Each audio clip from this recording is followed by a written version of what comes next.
So what's up guys, welcome back to the channel. So guys, in this short video I am going to show you how to fix iPhone screen rotation mode not working after update iOS 17. Lot of iPhone user facing that issue. If you're also facing that issue, in this video I am going to show you how you can get that option in your iPhone. Before moving to the videos, make sure you subscribe my YouTube channel and press the bell icon for other informative videos.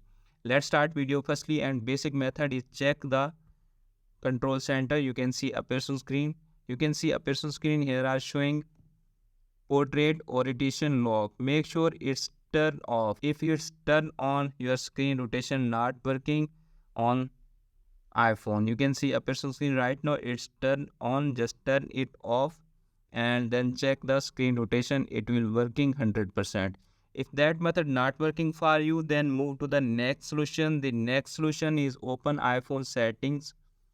Okay, in settings section you need to scroll down and tap on standby. Make sure your standby mode is also turned on. If it's turned off, just turn it on. Okay, if that method is also not working for you, then move to the next solution. The next solution is force to restart your iPhone.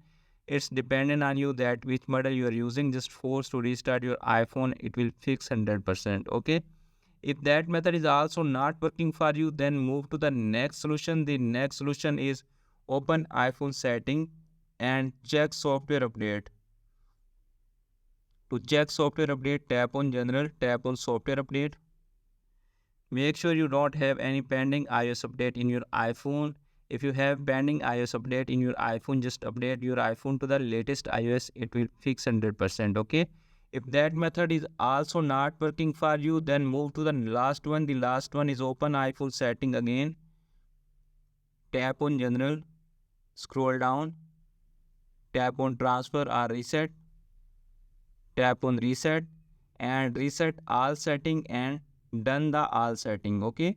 So friends, by doing that simple 2 to 3 step, you can easily fix that your iPhone screen rotation not working after iOS 17 update. Hope this video is helpful for you. If the video is helpful for you, don't forget to share and subscribe my YouTube channel and press the bell icon for upcoming videos notifications. Thanks for watching.